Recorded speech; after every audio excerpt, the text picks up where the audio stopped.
Good afternoon. Good afternoon. Good afternoon. How's everyone day been?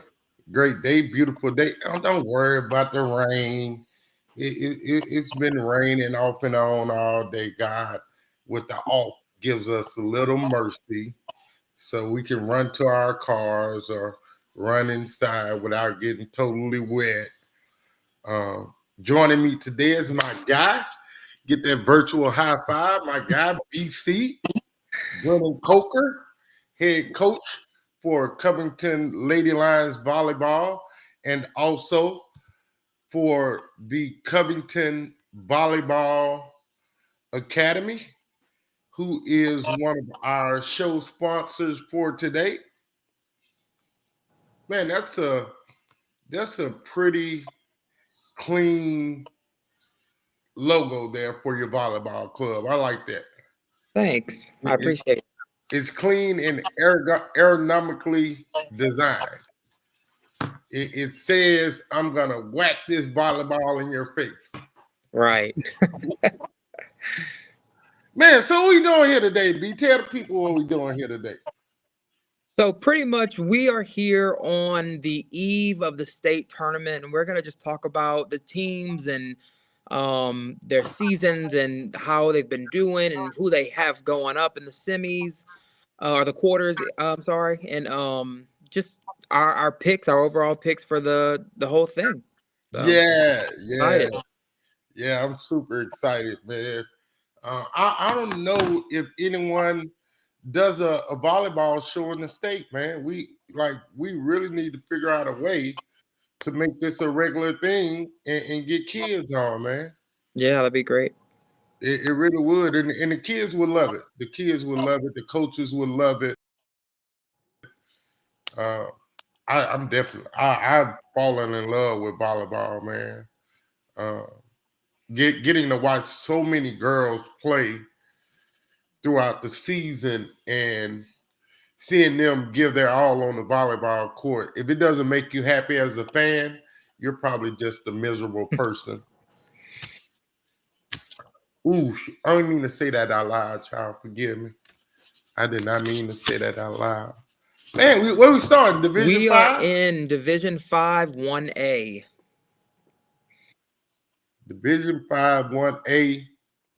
So in the by district rounds, go through it real quick. If The you're in Kansas, 5A. can you Hold please on, make the call sorry. to Mr. Nakhan and Ms. Parker? Can you please come to Coach Boudreaux's office? Thank you. Well, I am still at Covington High School, as you could tell. But go Yeah, ahead, say what yeah. you're saying. We're gonna do a little recap of the by district round. Um, Metairie Park Country Day defeated Northside Christian 3-0. Episcopal of Acadiana defeated Covenant Christian 3-1. Lewis McGahee defeated Ascension Episcopal 3-0. St. Edmund lost to Crescent City. Kudos to Crescent Right. City, man. Their volleyball program I don't think they've had volleyball very long. So kudos to Crescent City. And I think the basketball coach is the Really? volleyball coach.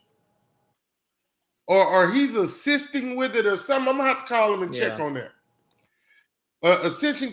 Ascension Catholic defeated Westminster Christian Lafayette 3-0. Wow, that's amazing because Westminster is they're terrorists. They're usually really good. So kudos to Ascension Catholic as well. Christ Episcopal School took one on the chin to Riverside Academy 3-0. Central Catholic defeated Ascension Christian 3-0. And Central Private, wait a minute. So it's 2 Westminster Christians. Yes, there is. Because I got you now. So Westminster Christian maybe is in Opelousas. Because I've been to Yes. the So one. Westminster Christian of Lafayette is the second branch of the school. And it's a really nice game. I went and worked the tournament there last summer. Beautiful gymnasium. So Westminster Christian, Opelousas, defeated Central Private 3 sets to Hallelujah. none, which brings, what'd you say, Coach? Which brings us back to the top of the bracket in Metairie Park Country Day versus Episcopal of Acadiana. What do you got for that, Coach? Uh-oh, we lost Coach, y'all.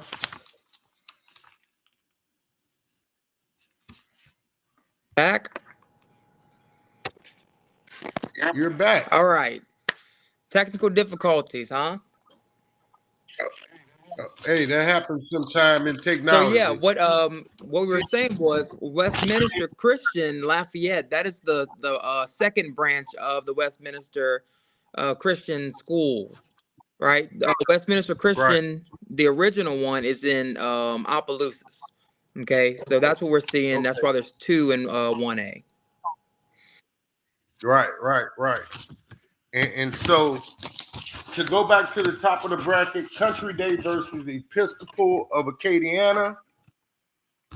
What do you see in that, Coach? So you're seeing 2 powerhouses here. So of course the reigning champs for the last how many years, they're powerful. They always has amazing kids. They have amazing coaches.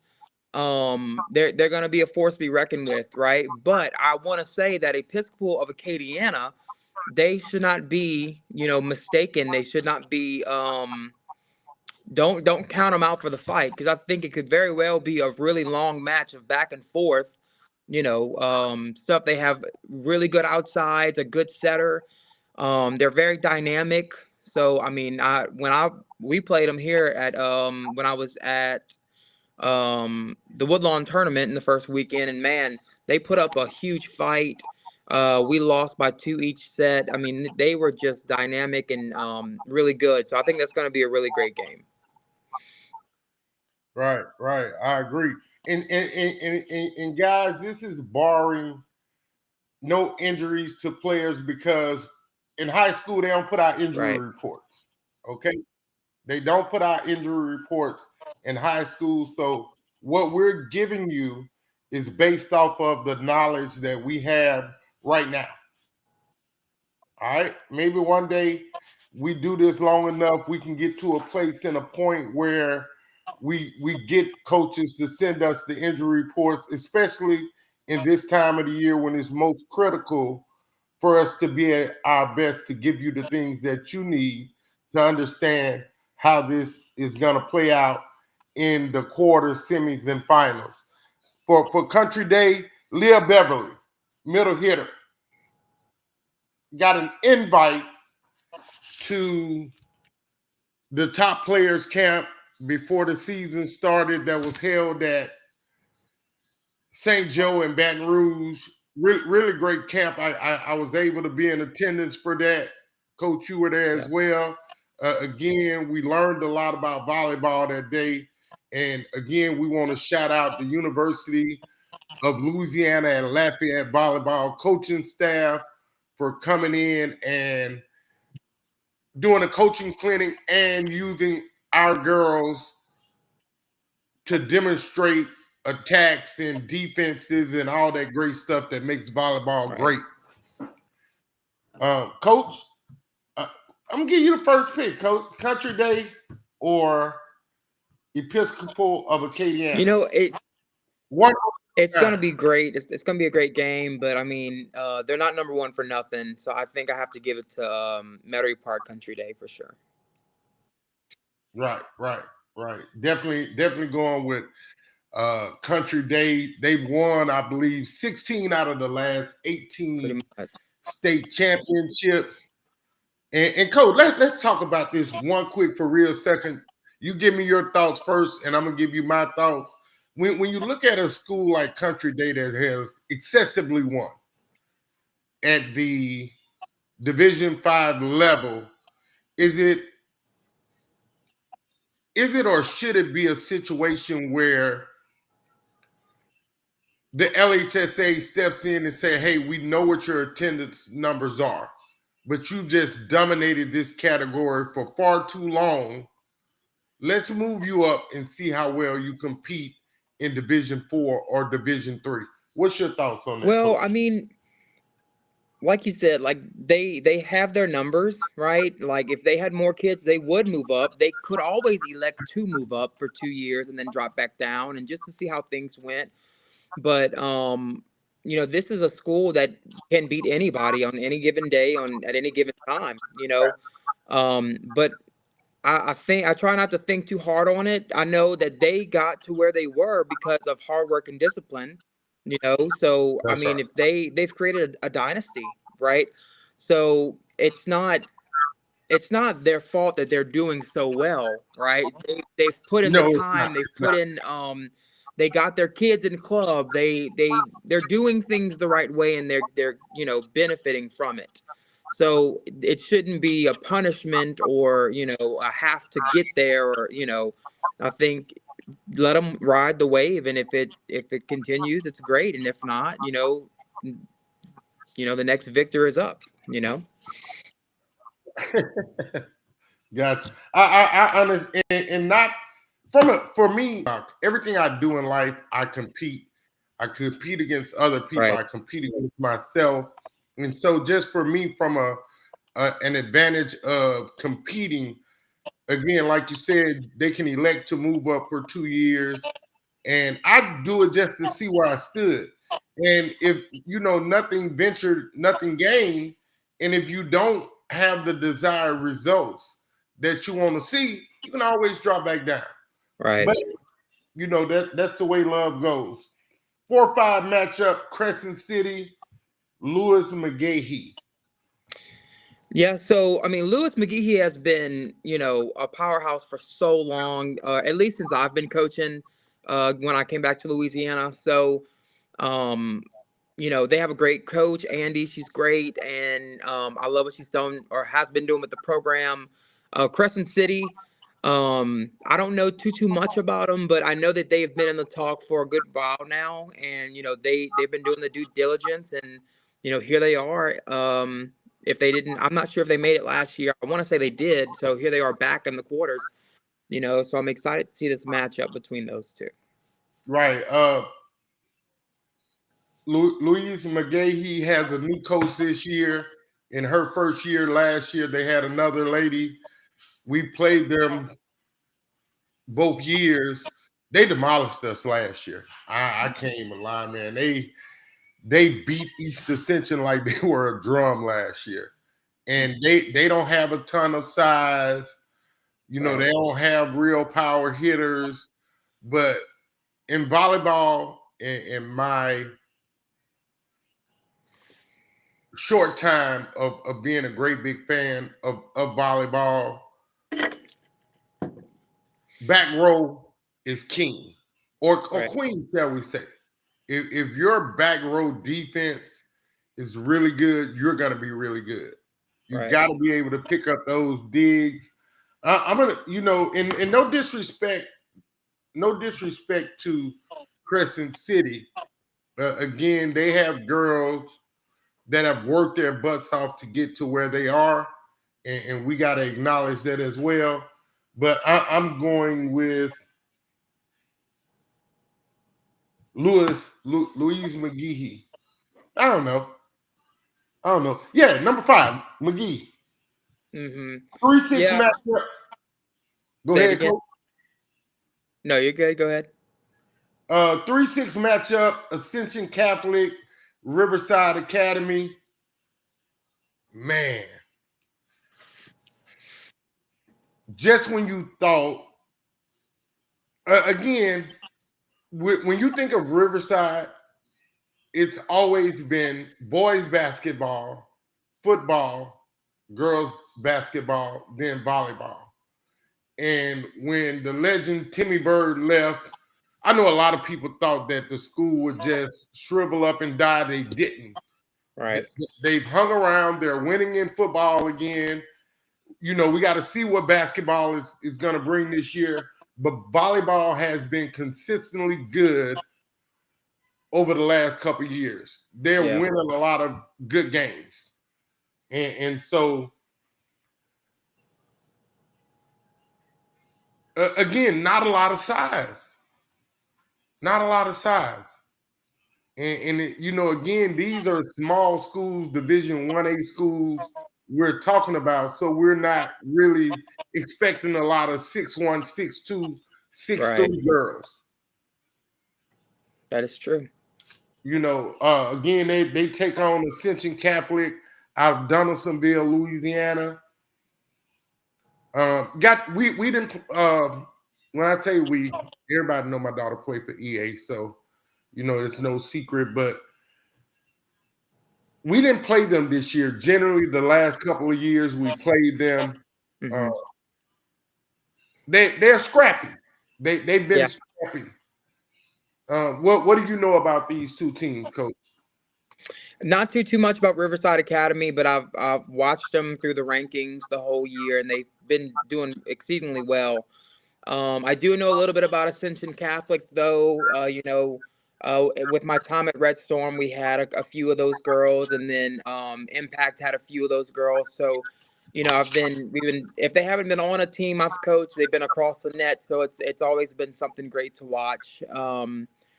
I know last year here at Covington, we played them when we went down to St. Michael, and I mean, it was a all-out brawl.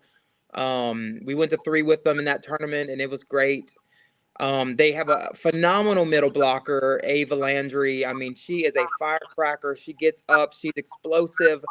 She is just a burst of energy, truly. So it's going to be a great matchup. I really think that Ascension Catholic will take it, but not without a fight from Riverside Academy, of course.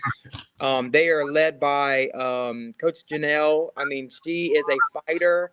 She is awesome. She has done exceedingly well with that program, and I'm excited to see. I hope they get to the semis and even an upset against Westminster in the next round. If Westminster makes it, would be amazing for them to make it to the finals. I know just with the battle that Janelle has been going through, that would be amazing for her and those kids who have worked so hard this whole season.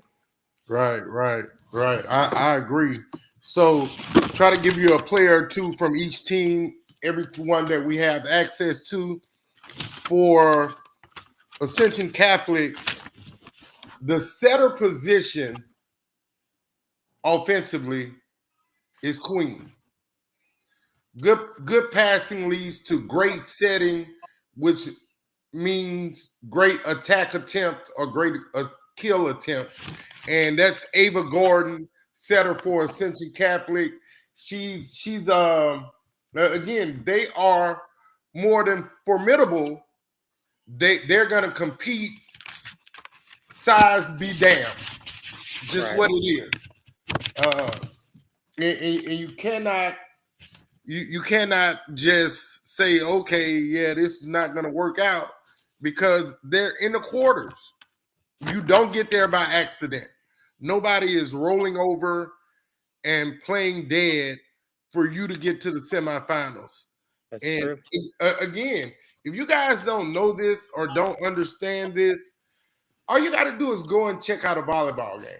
And I'm not saying that you have to go to the state championship series this weekend, but I guarantee you, if you take a little time out of your day when next season starts and you go to a gym nearest you, you'll see young ladies that are out there giving their best effort. I had a young lady for Riverside, and I'm just trying to find a job, so y'all just give me a second. I'm looking through a laundry list of players right here that I have. So y'all just have to bear with me,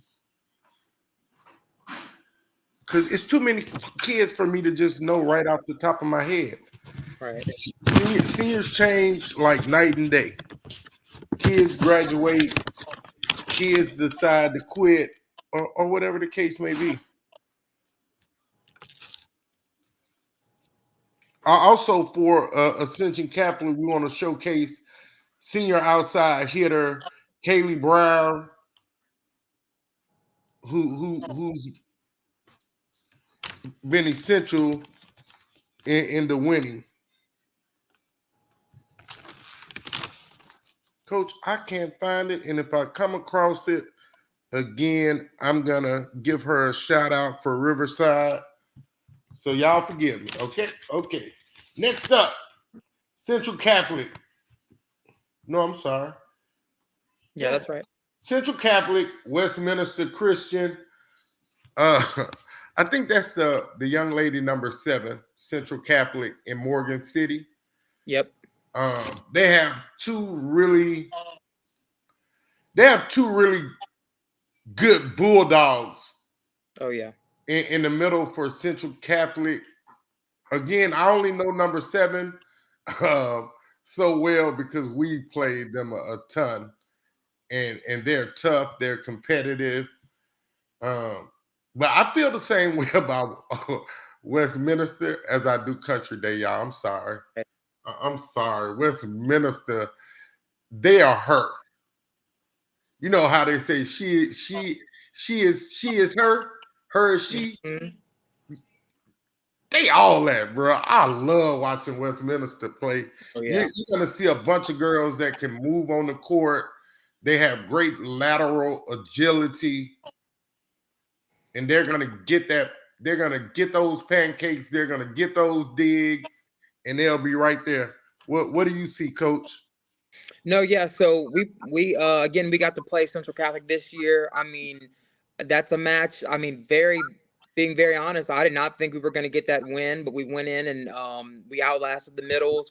We kept them out of system, and we were able to get that win, which is crazy. You know, as they're the number 7 team, and at the time they were number 6 in their division. So it was great. But I mean, they have 2 phenomenal middles. I mean, they banged balls all night. I mean, if we sent over a free ball, they were banging a ball. I can guarantee you that. Right, And right.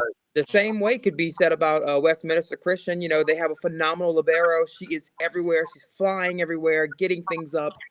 So it's going to be an all-out brawl again. I mean, this is to say that, you know, 5A, I'm sorry, 1A is, you know, has less kids.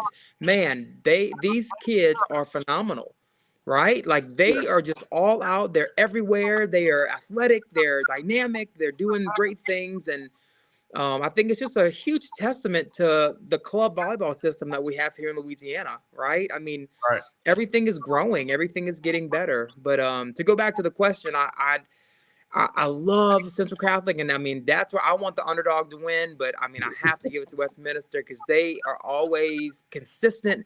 They are there, they're fighting, they're powerful, they have the hitters. So I think it's going to be Westminster for me. Absolutely. Senior setter, Anna Ware. Senior setter, senior libero, Christian Thomas. Hey, they do not booger around. Oh I no. love going to the Homer Christian tournament. You see a lot of good volleyball there. And Yeah. kudos, I'm going to say this too as well. Kudos to Woodlawn Baton Rouge and kudos to Ruston High School. Every year their tournament gets more competitive and more competitive. Right. I really think, and to echo that, like you said, that Homa tournament put on by Covenant Christian, I mean, it's the same thing. Even the team camp, you know, that's a little shadow of that camp.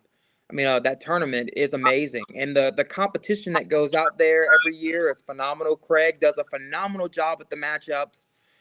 You don't enter that tournament and regret entering it, right? Right. Unless you're getting beat, honestly.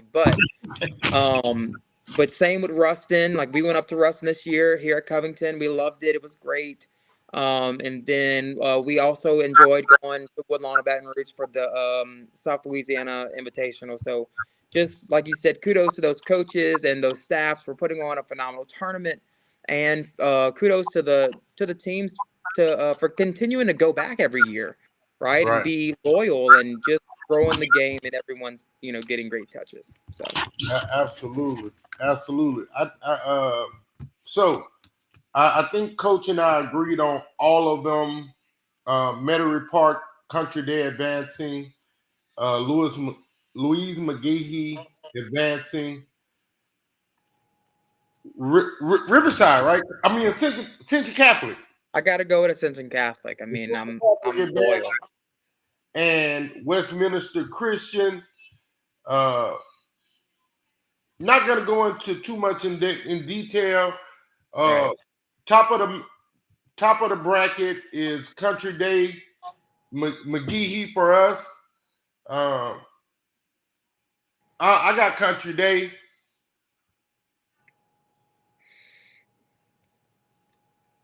Your prediction on the semis, Coach? The semis, that matchup, I Or definitely do you want see to come Country back? Do Day. you want to come back on Friday morning? Oh, and keep going. I mean, we could, but I mean, I think for this division, like you said, it's gonna boil down to probably Westminster Country Day. and Country Day, right? It's a tale as old as time. They meet each other almost every time, and so I mean, I think it's gonna be great. Right. But I think they won't get there without a lot of fight from the rest of the divisions. But I'm eager to go up to Division 4. Okay. 4A, huh? No, 2A. Division 4, 2A. Right. So recap of the by district was Curtis defeated Welsh 3-0. Notre Dame lost to Dunham in 5 heartbreaker. And you know this was a heartbreaker because the 5th set went into extra points. Dunham pulled it out 16-14. Calvary Baptist defeated Thomas Jefferson. Isidore Newman defeated Doyle. North Lake Christian defeated Episcopal Baton Rouge. Pope John Paul II lost to Catholic New Iberia in 4. Academy of Sacred Hearts New Orleans defeated Homer Christian 3-0. And Ursuline Academy lost to Lafayette Christian, who is the number 2 overall seed. Coach, I'm telling you, man, I may have to. I just may have to pay that $15 or $13.99, or if they went up, whatever it is, to watch the first matchup we're about to talk about. Right. Because it's a state championship matchup. Literally. Overall number 1 seed, John Curtis Christian Academy takes on the Dunham School of Baton Rouge. Man, that's gonna be a slobber knocker, man. I'm telling you, you wanna bring some lunch with you watching that game. Right. That game is it. Go first, Coach. I mean, you have 2 of the most premier programs in Louisiana going head to head. You hit the nail right on the head when you talked about this is a state championship match. It very much is. You have Dunham, who's going back down to 2A for the first time in 2 years after they elected to go up into 3A, where they won a national championship with Coach Donna Pixley in her last year at Dunham. And then Megan Harrington taking over for Coach Pixley, and in that last year of 3A, then they come back down to 2A. I mean, Dunham is a sleeping giant. I mean, literally the kids, they probably average about 6 foot on that team, right? The liberos, Lily is probably the shortest one, so it's going to be amazing. Yeah, right. Like everything's going to be great. Everything's going to be fine-tuned. This is a program that prides itself on discipline, and they just go after it. They get after it. That's one thing. I got the honor of coaching with Megan Harrington my first year at Red Storm, and I mean, she is feisty. She knows the game. She's learned. She's studied under Coach Pixley. It's going to be amazing what they've done, from last year to this year is astonishing. And I can't, I'm going to be very honest. This is where I'm going to put my first upset, and I'm going to say Dunham's taking it. I mean, I seriously, all respect to John Curtis. We played him here at Covington. I love John Curtis. I love the middles and They have good outsides and they're good. But when it comes down to the little things, I think Dunham has it in the bag 100%. Man. Alizia Cola.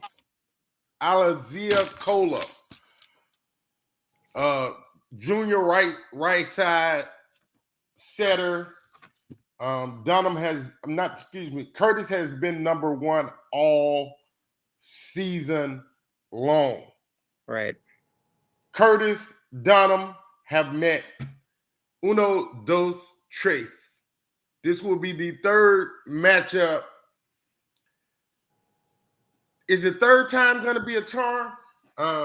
Hey, I just said it. I think it is. I think this is it. I don't know. I'm scratching my head, Coach. I'm nervous about this one. This is one of the ones where I hate to get a prediction on. I know. So Dunham led by outside hitter Kennedy Owens.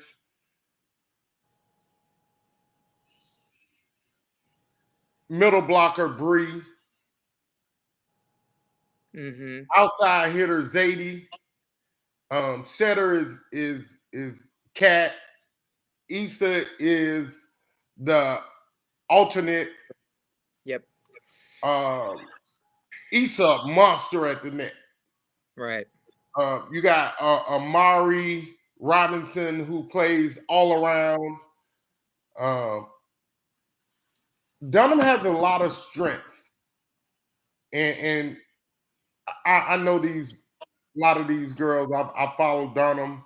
When EA isn't playing, if Dunham is playing, I go follow Dunham and watch them play. And also, my daughter plays on the same team with a lot of these girls and have since she started playing volleyball. So I know these girls know these girls.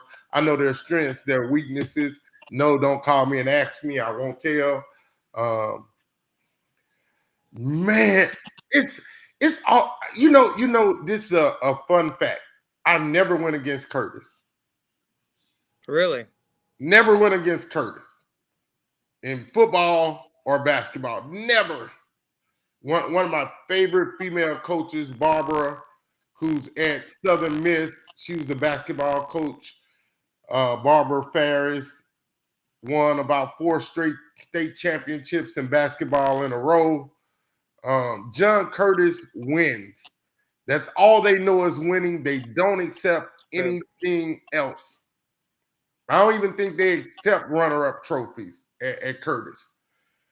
But Dunham has won a lot too over the last 6 years.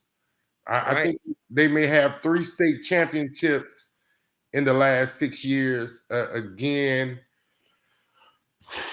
who you got, Coach? Tell me again who you got. All right. So this is the thing, right? So I'm scared to predict. Dunham may have played John Curtis, a couple of times and lost, but we're seeing Dunham peak at the right time, right? Sometimes it takes a season to get the bugs out, to get the everything out, and and then behind the bugs you have the little voice in your head saying we're playing number one. So there's so many factors that go into playing a great team, with 2 teams like this come up. And I think that it's going to be a force to be reckoned with. Dunham is a great blocking team. They put the ball away. Catherine McDonald is very dynamic. She makes amazing decisions during the games. And like you said, Issa, she is one of the best middle blockers in the state. She goes up with a lot of power. That kid spends so much extra time outside of the Dunham practice facility. I mean, I've seen videos of her, and I've seen it myself, when I was at Red Storm. That kid gets there at 6 a.m. She leaves around 7:30. She gets to school. She's always getting in the gym and always getting extra reps. And, much like all of them, you got Zadie Huggins. I mean, and she's not even that old, right? She's a freshman, sophomore, right? Like, she is going to be phenomenal. Zadie is a freshman. Zadie is a sophomore. Kennedy is a sophomore. Yep. Kat is a junior. Bree, I believe, is a sophomore, junior. Amari Robinson Jr. Like they're really young. They But are young. a lot of the girls that are playing right now are young. Right. They went about 2 weeks ago. They went through a 3-4 game losing, close win. They went through a stretch, and I agree with you when you said they're peaking now at the right time. The Right. girls are hitting the ball with confidence. I think they were more afraid to play Notre Dame because Notre Dame generally in volleyball comes with size at the net. The last couple of years when I've seen Notre Dame at the Assumption tournament, Oh yeah. Notre Dame is a powerhouse, man, a force to be reckoned with. They are really good, and Dunham pulled that off. I hope that they don't have buyer's remorse after the Notre Dame game. You know what? I'm going with Dunham. I gotta go with my girls, man. You're going with Dunham. See, I go with my girls, how man. can you not? Right? I gotta go with my girls, man. I ain't even finna play because, again, at the end of the day, I absolutely know that Zadie is gonna be there in the moment. She Bree, always is. and here's the special thing about Bree. Bree doesn't even play club, and she is a force to be reckoned with. So imagine if she got those extra hitting reps, those extra block attempts to be able to see the ball faster. How much of a even more? Because I think she's phenomenal. Again, you got Amari who's really good at the net blocking. Again, if their back row can continue to be solid, Dunham wins. I think it's gonna go 5. I do too. I mean, I can't see either team blowing out either team, but I can see a very well matched battle that is going to be good. That should be the championship game, 100%. I agree 100%. Dunham it is, man. Hey y'all, so that is again, it's a quarterfinal matchup, but in reality, if we're being honest, that's a state championship game. Right. That's going to be played.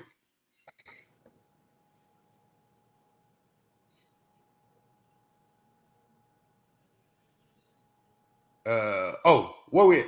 Next game, I got caught up in the moment, Coach. Calvary Baptist at the 5, Shreveport, Louisiana. They've been a powerhouse in basketball the last 6-7 years. They've always been really good in football. Volleyball is new to North Louisiana. They take on, and this is a true powerhouse. Don't look at their number 4 ranking or seeding and say, well, they can't be that good. They number 4. Right. Isidore Newman is them. Great coaching staff. Phenomenal. Everybody contributes on the coaching staff. And here's what I love about Newman. Newman coaching staff, everybody does their job. Like you got everybody but the head coach communicating when they're not in the huddle. Like you literally see those coaches coaching those kids up during the game. I love that. I don't know if there's much to talk about. I love number 7s.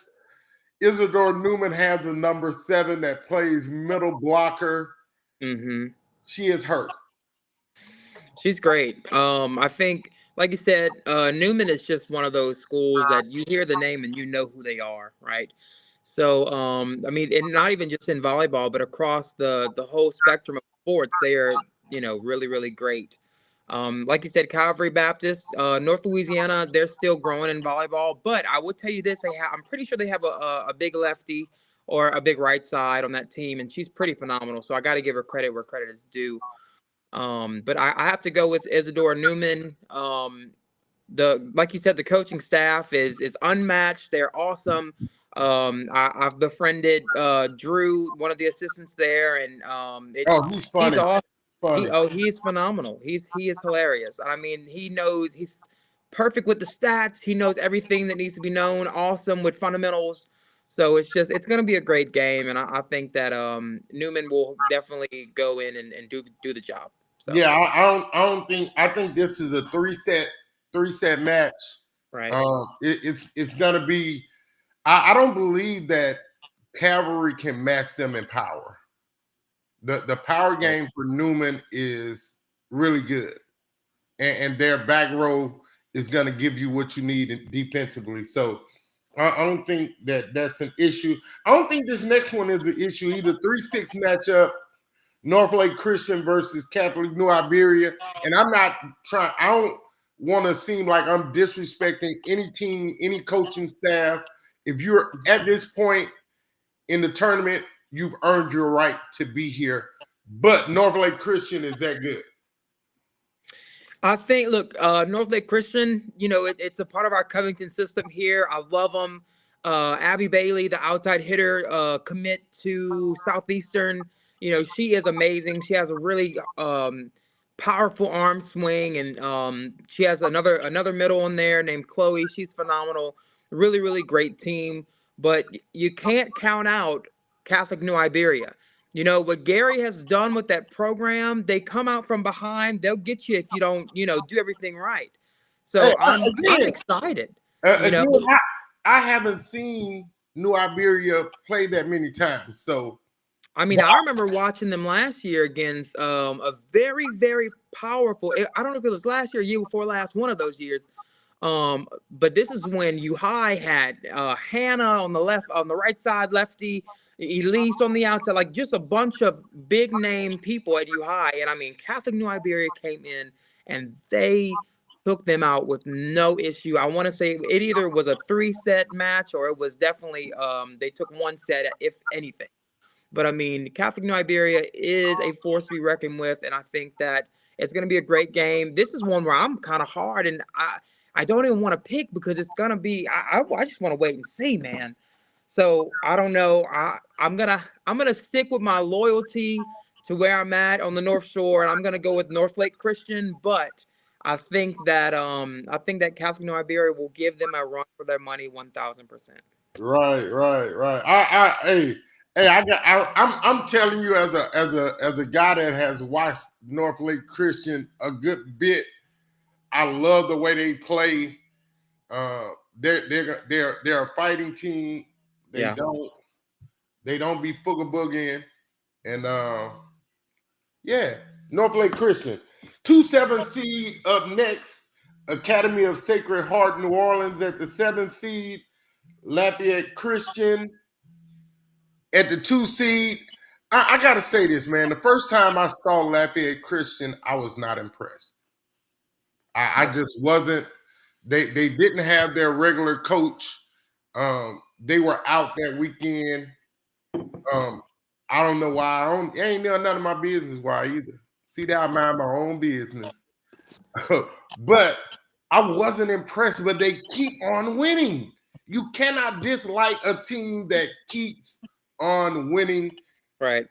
Again, they blues people all day long.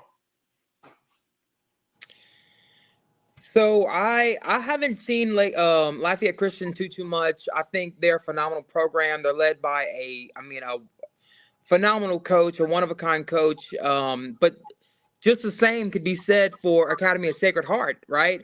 I don't want you to look at that number 7 seeding and think, oh, well, they're number 7. No, that is a team that is it. They're usually very quiet, honestly, but they're the ones that they sneak up on you and they go to work. And this team is coached by JJ Wong, and just congratulations out to him for getting win number 800.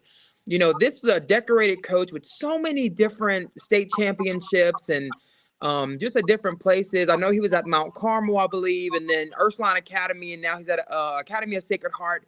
So this is someone in the NOLA area who has really been a patriarch for volleyball in that area, and he's helped build and mold and create that sport, along with other great coaches like Jody, and then Jessica from Dominican. There's just so many, amazing coaches in New Orleans, and that's a testament of it, right? To be seated at number 7, but yet you're in the quarters, it's crazy. Right. So and I'm gonna say this boldly, Coach, because it's just what I believe. out of all the regions in the state of Louisiana, the best volleyball is played in New Orleans and on the North Shore. You guys, I agree. you guys rule volleyball in the state of Louisiana. I don't care what anybody says. Everybody else is playing runner-up. I agree. I mean, I'm not trying to be biased, right? Because I am on the North Shore. But, and as we get into, Division 1, 5A, we can talk about it more. But, almost every person in my district made the playoffs. And that's usually that's not always the case, So I think that's a testament to how amazing the North Shore is, and as well as the South Shore. So I agree. Absolutely. Dunham, Isidore Newman, semifinals. Who you got? They've already beat him a couple times. I gotta go with Dunham. So I think Dunham will be in that championship match if everything goes to plan and they hold their own in the throughout the thing. Again, I love number 7's. She has a formidable opposite or alternate? Opposite. For the middle yes. blocker. Yes. Yeah. So her opposite. Her counterpart. Both of them are solid. I can guarantee you that. Again, coaching is just, it does it for volleyball. Good coaching in volleyball sometimes transcends athletic skill set, if that makes sense. Yeah. And so I think overall, and let me say this too as well. Let me say this. Let me be clarito about this. Megan has gotten better as a head coach. She's done a phenomenal job this season in making adjustments and making sure that her girls stay at a high level during matches. Like, I've never seen Megan fly off the handle upset. You've seen her mad before. We've seen her disappointed and all that stuff, but never like slamming clipboard mad. And that's a testament of your control as a coach in a competitive sport. And so kudos to Megan on growing as a young head coach. I think just to echo that, man, we strive to be better every year, and that's something that me and Megan have talked about, numerous times.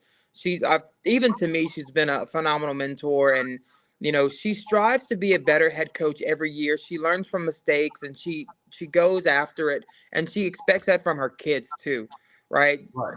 Go after it, work your behind off, and you'll see the result. She's not big on the outcome, right? She's trust the process, and the outcome will take care of itself. Absolutely. And again,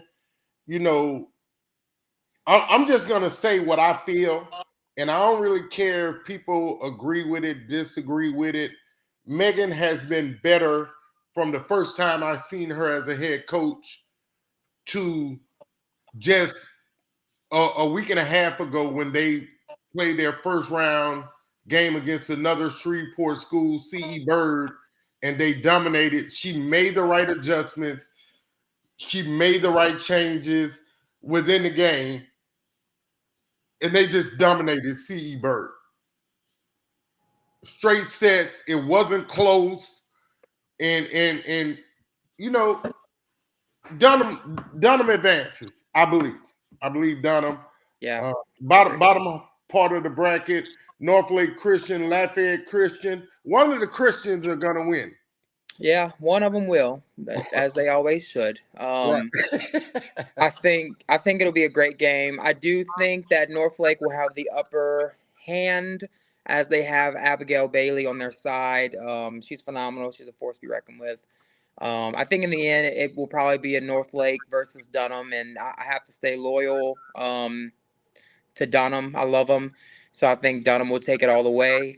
But you never know. You won't know until the last ball is so you're calling an upset 3-2 in the semis, and Dunham winning it all. Oh, yeah, I could see it. I mean, I could see it. I'm gonna get killed for this.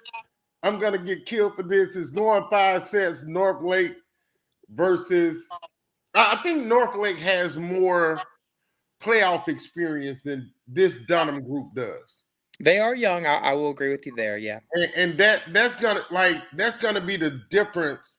And not trying to call anybody out, but in the semifinals and finals, Zadie is gonna have to be error free from the outside and the right side. Right. Kennedy, in her back row efforts, she's gonna have to be the one who gets to that ball because her lateral movement is phenomenal. Kennedy's lateral movement is phenomenal. Amari has to be really solid, and the passing, Right. passing is gonna be a thing for Dunham because I've seen some times where they get a little shaky in the passing. 5 sets, Dunham. 5 sets, Dunham. Dunham, don't make me out of lie. Right. Did I say that? I love you. I love you, ladies. Division 3, man. Coach, you want to do the recap on Division 3? Yeah. So the regional match, you have Archbishop Hannon going 3, winning over Iowa, and then you have Westlake winning in 5, which is a phenomenal match against Iota. Parkview Baptist, and actually very close sets winning over Lutcher. A very, very come from behind Lutcher team. Okay. St. Michael the Archangel, everybody loves them. Easy match over Eunice going 3. Vanderbilt Catholic, who they believe this is their year. I'm excited to see what they do. They had an easy game over Rain, 3-0. St. Louis Catholic falls to Edie White. I love seeing Edie White play. They're awesome. University, U-High, they take a 5-set win to make it to the Dome over Berwick. That was a battle of the outsides. I can tell you that right now. Right. Gracie Mann and their Berwick's outside. They are not Gracie Mann, Gracie Moore. They are a force to be reckoned with, man. 2 of the best outsides in the state by far. Right. Then you have Haynes Academy. Gracie Mann is St. Michael's, right? St. Joe. St. Joe. Yeah. Yep. Last but not least, you got Haynes Academy going 3-0 versus St. Martinville. Easy super win for them. So that's where we are. Man, oh man. I gotta say this. If my daughter didn't play for EA, I want her to play for Hannon. I'm not lying. Hannon is probably my favorite team, bro. They're awesome. They are amazing. They are not big. They are not fast, but I just like to talk to their coach one time, man. They're not big. Yeah. They're not fast, but they don't miss a ball. And here's the important thing that I love about Hannon. Whether it's a make or a miss on the point, everybody gets up and they cheer. Everybody on that bench that's a player stands up and claps and supports their team, and they're engaged in the game. And it's not, one kid here, 2 kids in the middle. It's them in unison collectively together. I don't even know if there's anything to talk about in Hannon. And Hannon is an overall 1 seed. And no disrespect to Westlake, Hannon too strong.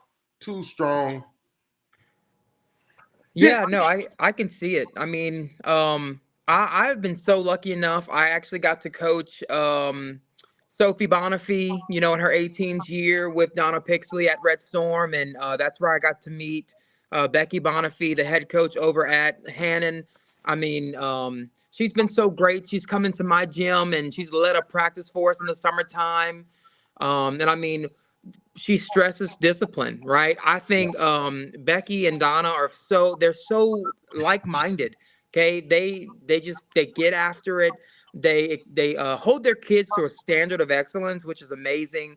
And like you said, they're not the tallest or they. I mean, they have height. You know, they have kids over 6 foot, of course, but not the whole team doesn't average at 6 foot. Right. But they're disciplined, right? You have kids who have been playing club since they were probably I want to say 6 or 7, right? So this is in their blood. This is all they know.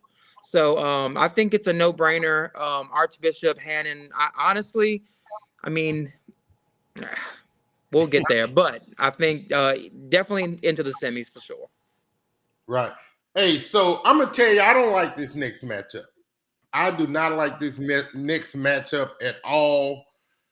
They're too close. They know each other too well. They played each other, I think, 4 times already this season. Probably. And that's the 4-5 matchup in Parkview Baptist and St. Michael's, both out of Baton Rouge. St. Michael's has the Bellas. Parkview has one of the best middles. She's definitely in my book top 5 best middles in the state, probably close to the top 3. I can't call her name right off. Yana Times, yep. Yeah, but she is her vertical has to be 11 feet. Oh, no doubt. I mean, she is the epitome of straight athleticism. She hangs in the air. Like it's almost like they set her a 2 ball and she hangs in the air waiting for the 2 ball. You Right. know, it's crazy. But just in the same, they have Laurel Cassidy, who is a literal like I'm gonna go out on a limb and say she's one of the best outsides in her class, if not the state as a whole of Louisiana. She is more dynamic than any outside I've seen in a while for Louisiana. Right. You know, she had an older sister, Madison Cassidy, and she was phenomenal. But I think it's always said, the younger sibling will always do better because they always saw the older sibling, you know, do it. So they wanted to be like them. You know, Absolutely. so I think it's going to be a great match. I will say I've heard through the grapevine that that match against Lutcher was a little bit of a struggle, but only because they had some people injured. I'm hoping as they had almost a week to prepare that either they are back on the roster or they are moving through the bumps and working through all that. St. Michael, you know, like you said, they have the Bellas. They have 3 Bellas. They have a right side Bella and 2 outside Bellas, and they have Ava as libero, and then not even to mention their freshman or sophomore middle blocker, Skylar Townsend. I mean, she is awesome, and she's only going to get better with age. It's crazy. It's almost like St. Michael knows where to find them. Like they just come to them, you know. The last great middle from St. Michael was Amber Ajiti, and she, you know, went on to do amazing things. A good friend of mine now. I love that I got to meet her this past year. But it's amazing. She's a now pro athlete. She's worked with USA Volleyball.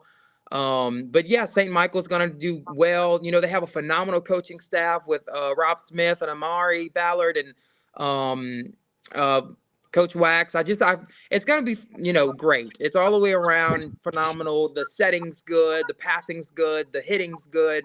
I think this might be the time that St. Michael actually gets their win over Parkview Baptist for sure.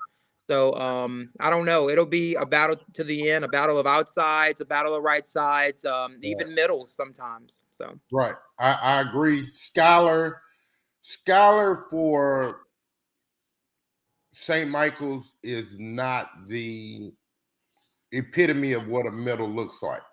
Like she doesn't have the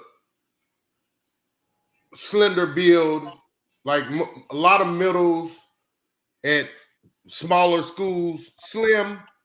Skylar is a woman in that middle. Like I think that she does a lot of really awesome stuff, and I'm very familiar with Parkview and St. Michael's, they're scrimmaging partners for East Ascension. And so she's gonna be a force to dominate at the net. Right. Like she's gonna get blocks, she's gonna get kills, she's gonna get dumps. And so how will which back row does the better job? That's who's gonna win that game. Because Right. it's maybe not a wash on the front row. Teachers and students, Covington High students and Covington High teachers who are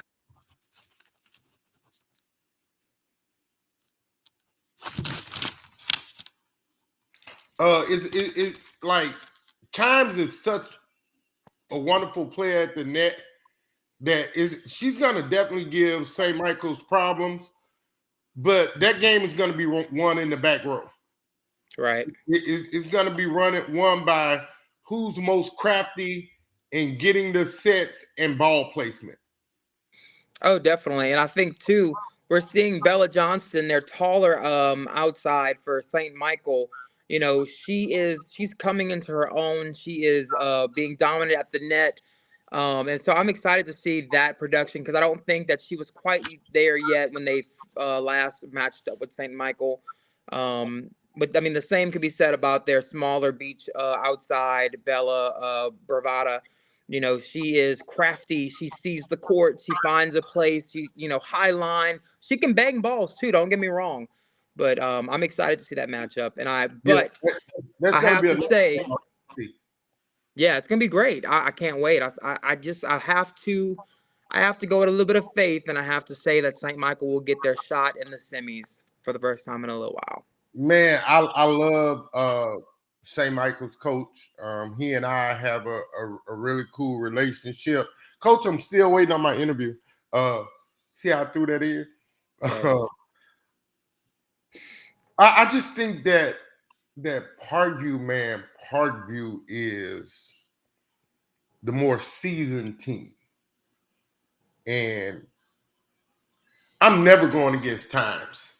Times is she give people a hard time.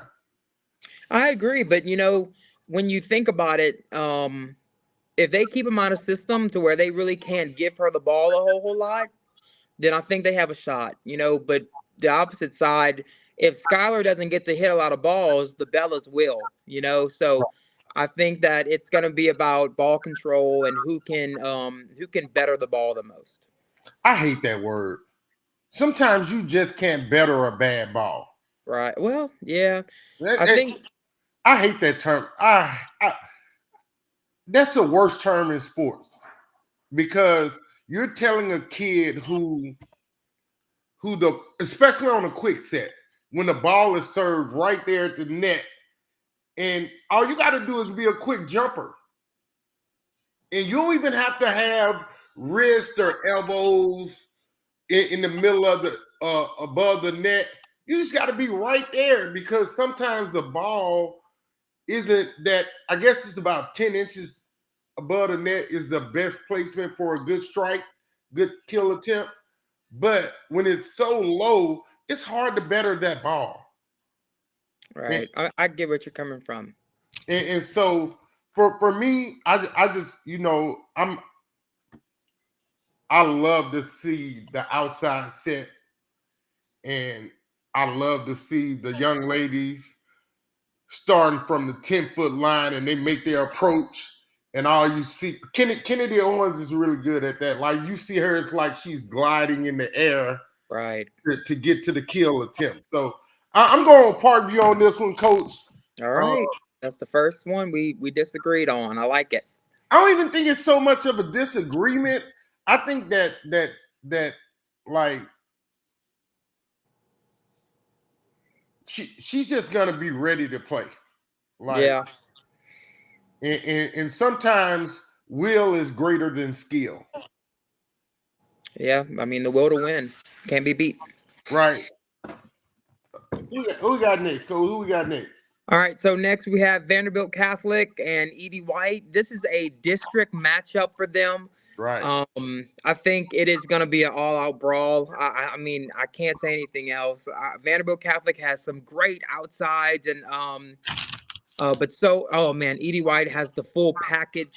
They have the one of the best liberos in the state. They have really good outside and a really phenomenal middle. So I mean, it's gonna be awesome to see those two play again. It's hard to beat a good team twice, so I'm eager to see. I got to go with though. You know, I'm gonna actually go with Vanderbilt Catholic. I want everything in me wants to go with Edie White. I love Edie White. I love Sarah, their coach. But Oh, I'm with oh. Vanderbilt's coach. I think this is their year. Like she keeps saying in her posts and interviews, it's our time, right? And when there's a declaration of a coach who just believes, I believe that she is believing so well that her kids bought in, right? So, you know, this is their time to really shine. And I can't wait to see what's going to happen in this matchup. I can tell you right now, tomorrow, don't call me because I'm going to be watching all these matches, you know, on right here in my room. I hope my admin don't see this video, but I'm going to be watching this, you know, from my computer because I'm excited. I mean, you have phenomenal matchups going to be happening the whole time. So I can't look away. I'm going to my son's game tomorrow, but I'm definitely watching this all day tomorrow. You have to. Like, I'm definitely so look. So I think it's quite evident. I'm going with Edie White. My favorite libero plays for Edie White. Man, I love him. I mean, Beeson is amazing. Ball, she is a pancake queen. She is a pancake queen. And Kylie Johnson's Edie White's middle, number 24. If you don't love volleyball after watching her, you're a hater. I'm telling you, she's a perfect blend of trajectory and power. She has really great ball placement. And she's you know, she reminds me of Zadie. Like her and Zadie are very similar, you know? Right. But I think with her being older than Zadie, no, they're the same. Both of them are stopped. I didn't know that. I thought Kylie was a junior or senior. See? No, I think she is a junior. I watched the VSN telecast, and they shoot. It's okay, Coach. Well, that's something. I think it's agreeing with me through the phone. But yeah, I think they're gonna do great. Everybody's gonna do great. I think so. You're going with Edie White. I'm going with Vanderbilt. We are split again. So hey, this is what it's about, though. If we both had all the same picks, it wouldn't be no need to do the show. Right. And, so who you got next? That's why they play the game. It does. Man, I'm excited about this, man. So this is new uncharted territory for me. I know absolutely nothing about one of the teams in the next matchup, and that's a 2-7 matchup. 7 is University Lab, at 2 is Haynes Academy. And see, this is where I could lie to y'all. I could lie to you guys. I could have like really just did some ultra homework, but that would make the show fake. Coach, everything I know is about University. And so my loyalty is with Coach Benita Johnson at University. Like, bruh, freshman. She may be 8th grade even. Gosh darn it. Juliet? They just did an article on her in the Advocate High School Sports. Her mother was a USA Olympian. Yeah, that's Juliet. She's phenomenal at her craft. She's the only person I saw that I've seen really that serves the way she serves. She tosses that ball up higher in the air and she goes and gets it. Like, that's a pro serve in 8th, 9th grade. Oh, yeah. So, I mean, just to talk about Juliet a little bit, I mean, she's phenomenal, right? So what you see is an Olympian's daughter, right? I mean, so where Danielle Scott gets invited to all these things, and it never dawned on me until, you know, I'm seeing Danielle, you know, in the videos in Turkey and at Love Volleyball and all this stuff, and she's helping out. She's with USA, and what you don't see until you kind of look into the video is there's Juliet with her, Yes. Learning and playing amongst the greats of other countries and other great places in America, and she is getting an education in volleyball that no other kid here Right.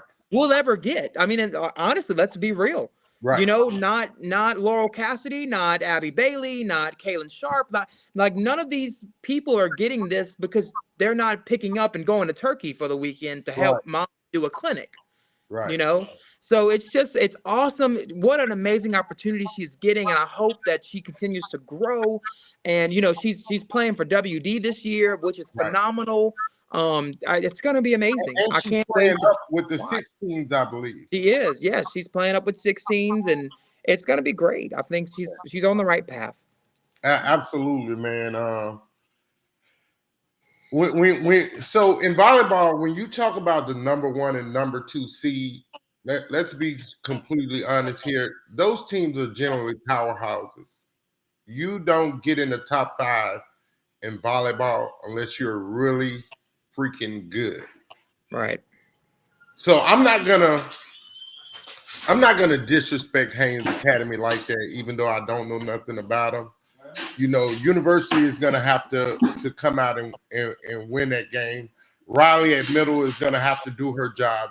Victoria at defensive specialist is gonna have to do her job. They have a taller front row this year. University does. They're gonna have to do their job against Haynes Academy. You're gonna have to get boxed. I think that what you said about like Dunham, right? They're not the most seasoned team, and that is this young University Lab School team, right? They're not seasoned. They're still amazing. Do not misconstrue me, but Haynes Academy, they're seasoned. They've been here. This is nothing new for Haynes. Their kids they all play club. If not for NOLA, then for WD. Like this is a premier program that is not coming out of the woodworks. This is what they've always known. They've competed in the likes of Mount Carmel and Dominican every season. So I think that they have a phenomenal libero, and I want to say she plays middle, the other person who I'm thinking of, but honestly, I have to respect and go with Haynes because I just don't know that U High has the experience to overtake a team like this. So. And again, let's real quick. I know we're in the middle of this, but let's real quick talk about what the environment looks like at the Cajun Dome when these young ladies are playing a match and their sets within the match. Multiple courts playing at the same time. Right. I want to believe that there are 3 courts that are set up within the Cajun Dome. And there are multiple matches going on. There's 6 teams competing at once.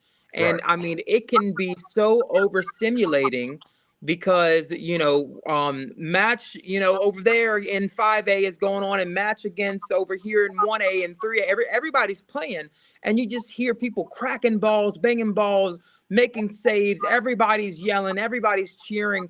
It's so good. And the closest thing that I've experienced that to outside of the Cajun Dome would be Craig at Covenant Christian, his tournament down in Homa.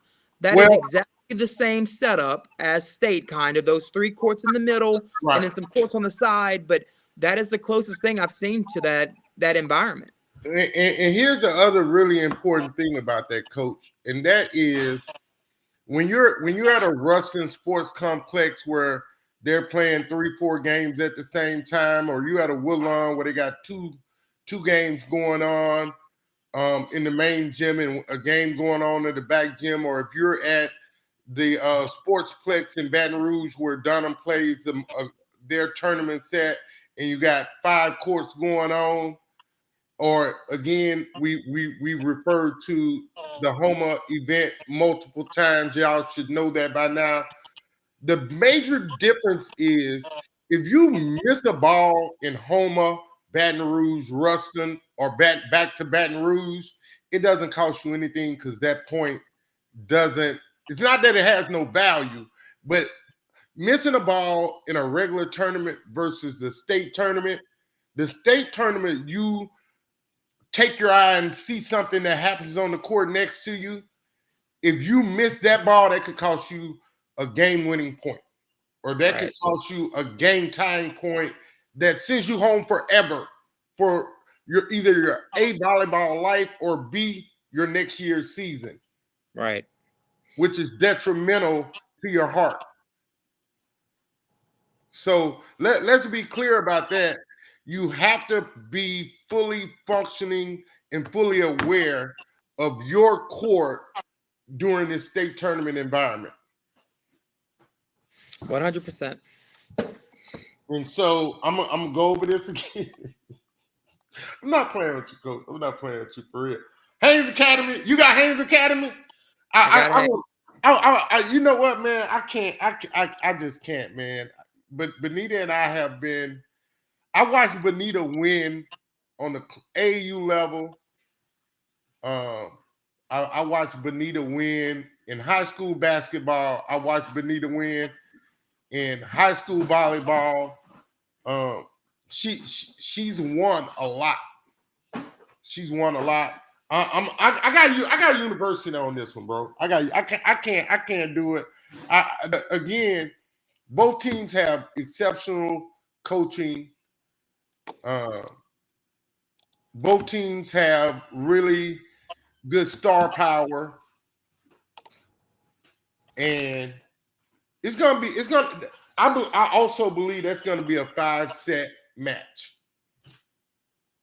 It could. I mean, you never know which way the scale is going to tip. It just depends on who wants it. Who's going to put their heart on their sleeve and go give it their all. And, so I could see both. I could see it happening.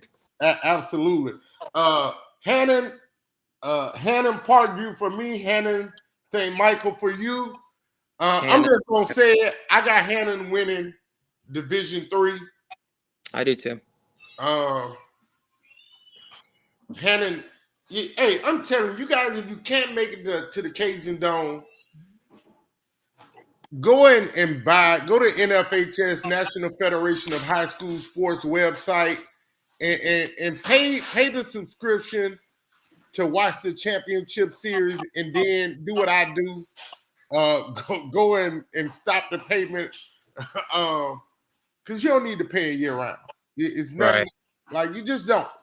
Go and pay to watch the games you want to watch within this tournament event, and everything else will take care of itself. But that's going to be a darn good game. Lot of really great games within this tournament. And so next up, man, is getting. So right now you have super heavyweights. That's Division I for me. And then you got the heavyweights. That's Division II. That's where we are now. Recap really quick. St. Thomas More, the number 1 overall seed. They went 3-0 over the Willow School. No, I'm sorry. St. Thomas More defeated Scotlandville 3-0. St. Scholastica defeated South Lafourche 3-0.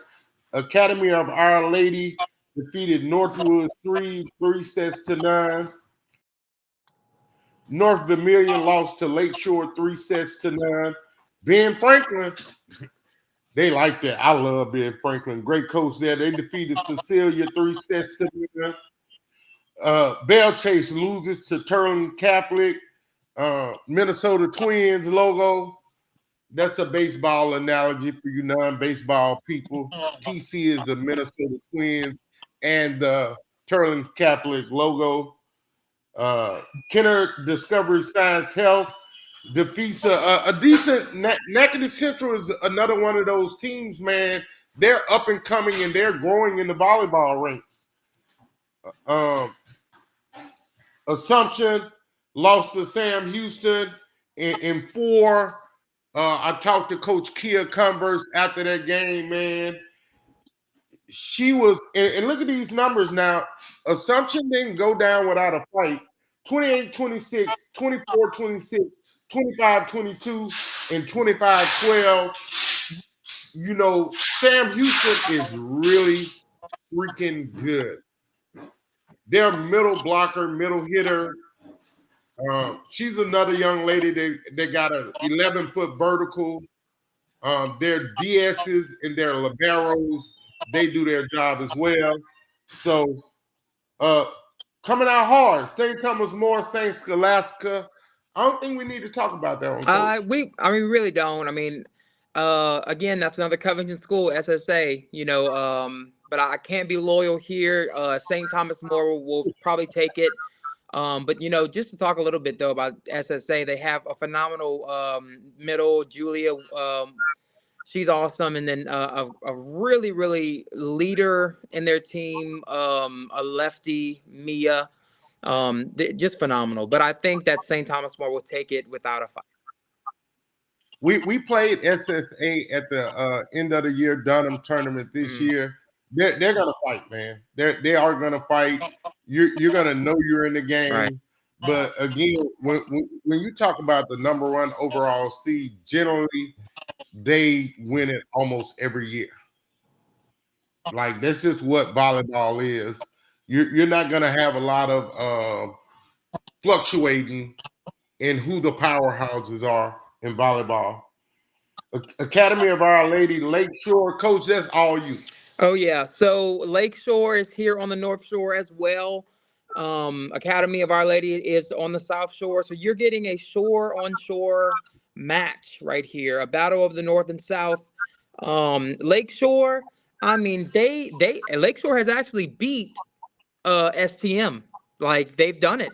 So they're one of their, I want to say 3 or 4 losses of the season. So I mean, if this Lakeshore team shows up and they are in system and their hitters go to swing and their libero, they have a phenomenal libero. If she does her job, I think they can take Academy of Our Lady, no doubt. But I can't discredit Don and what he's done at Academy of Our Lady. I mean, they're ready to fight always. So right. I think that it's going to be great for the whole match. I can see it going either way. I'm going to stick with my guns and go with Lakeshore. You know, a little bit of alliance on that. So I'm definitely going with Lakeshore, Coach. I've gotten to see Lakeshore a couple of times in my new marriage to volleyball, and Lakeshore is just they're solid, man. They're gonna again. This is how you know if a team is solid in volleyball. If kids are always where they're supposed to be, they're not losing very much, and right. That's what you see in Lakeshore. And all the other really good teams, they're going to be where they're supposed to be. You cannot deny it. It's unmatched. And that's just what it is, man. And so, yeah, Lakeshore, just like that. Yep. Next up, Ben Franklin, TC. Man, this is a match that always happens. Either they play them in quarters. The last couple of years, they've played them in semis, and Turling has always come out on top. But it's always been a game to 5. I would love, just for the Cinderella story, I would love for Ben Franklin to take it. Turling's Catholic is a little on a down this year, but you can never count him out, right? Terry Hebert, he is phenomenal. One of the patriarchs of this sport for this the state of Louisiana. You can never underestimate what he's going to pull out, you know, from them. They have a very, very dynamic outside, and but I mean, Ben Franklin has it all, right? They have a great middle, they have a good lefty outside, they have great setters and a phenomenal libero. I think it's going to be a great match. That unfortunately is being played too soon, much like the Dunham and John right. Curtis. Right. Setter, Cat Conk Car, outside hitter Corey stays for Ben Franklin. Mm-hmm. Ben Franklin also has a new head coach. Yes. This is her second year at Ben Franklin. Ben Franklin, old coach, was I think a long-term coach there who won a lot of state championships. When I'm you know what, I'm too honest, and I'm gonna say this. I be scared when we play Ben Franklin, bro. They don't miss. They're another one of those teams that don't miss any digs. Like they get to that ball and they're either beneath it or pancaking. Period. And it's just on any flat surface, 8 out of 9 times, or 9 out of 10 times. Y'all know what I meant. I'm going with Ben Franklin, man. I think I have to as well, honestly. I want it for them so bad, and I hope they get it. You know, again, Turling Catholic has done a lot of stuff right to be a top 6 team. But for me, again, I think that when we talk about always being in big tournaments, East Ascension plays in a lot of big tournaments. And you get to see a lot of those kids. And I'm just not real familiar with Turling Catholic from a standpoint of being there and available at the big games. And that, you know, again, it's like for me, I can tell if a girl can play back row by watching them pepper. Pepper tells you all you need to know about a volleyball player. If they have agility, lateral movement, if they're going to be able to get to a ball, you see that by watching them play pepper and warm up. So again, when you look at BF, yeah, you just got to go with BF. And again, I don't know if a lot needs to be said about Sam Houston. We played them this year. They're middle hitter, middle blocker. They're gonna. How old are you, Coach? How old am I? Yes. I'm 25. Oh, these probably way before your time. Oh yeah. So they had a movie back in the day where there were man-eating plants. Really, really funny comedy movie. And the plant would say, "Feed me, Seymour." That's what they're gonna do at Sam Houston. They're gonna feed their middle hitter. Again, she got to have close to 11-foot vertical jump. She got some real bounce. And if you've never seen them play, if you've never watched film on Sam Houston, you're gonna be shocked and amazed at what you see. They're that good, really good coaching. She's been there at Sam Houston for a while. Don't let that gray hair fool you. She's in touch with what volleyball is. Oh, definitely. I mean, I got to meet Renee when we went out to their tournament. She's now I love her. She's awesome. She has great assistants and Jennifer and her husband that's there with them.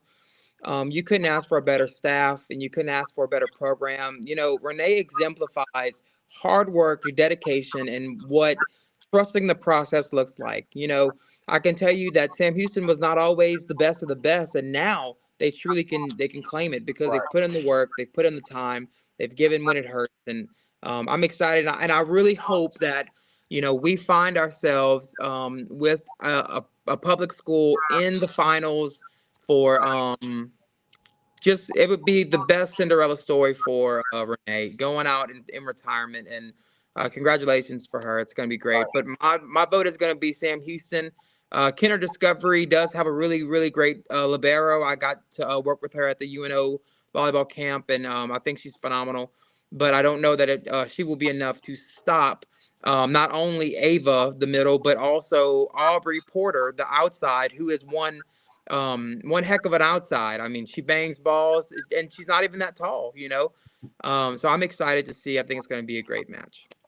Okay, so at the top, St. Thomas More, Lakeshore, St. Thomas More for me.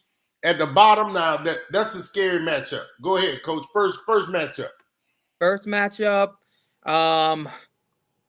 You know what? I'm gonna say I'm gonna be controversial.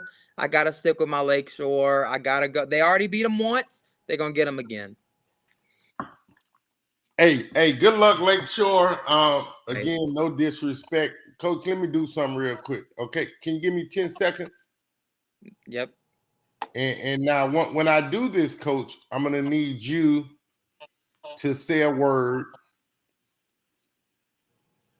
about Covington Volleyball Academy. Go. All right. So Covington Volleyball Academy is a new volleyball club here on the North Shore. They pride themselves on being affordable, yet providing top of the line training, fundamentally sound training. And one thing we pride ourselves on is that we're going to exemplify a standard of excellence and just really build the athlete up. So we're excited for this season. We officially today have our 50th kid signed up. It's going to be awesome. That's really awesome, Coach. Again, congratulations to you and all the girls and boys Right. that are signing up with Covington Volleyball Academy. Again, I wish y'all nothing but major success on your new journey. Bottom half of the bracket, Ben Franklin, Sam Houston. I know who you're going with. I'm going with Ben Franklin. Ben Franklin is my state champion. Wow. Yeah. I absolutely love Ben Franklin. Well, I'm going. So Ben Franklin versus Sam Houston. I'm going to pray Sam Houston pulls it out and that we have. But even if they don't, Ben Franklin is still considered a public school. And in my version of the bracket, we would have our first public versus public state championship in God knows when. And that would be amazing. And just a testament of the public schools doing their part, making sure their kids are in club. And we're growing the game of volleyball to where you don't have to go to a private school to get good education and then good volleyball training. So I would love to see that happen. And again, man, I'm gonna say this to all the public school coaches. Kudos to you guys, because for a long time it was all about private school volleyball, and I guess a group of you coaches got together and said enough is just a damn enough, and you guys work your butts off to get your teams better, and you see it as the season progresses year after year, where these young ladies are getting better. LHS at 8, let's introduce boys volleyball as a year-end season sport. Thank you. We would love it. We would love to see that happen. Give these boys a chance to get a non-traditional scholarship to college. Right. Point blank, period. Man. Hey, Ben Franklin, Division II champs. So now we're at my favorite, the super heavyweight division. It's gonna be Mike Tyson, Evander Holyfield when it gets down to the nuts and bolts, Coach. Oh, definitely. Give us this recap for us, Coach, real quick, or not real quick. Make it light on yourself, Coach.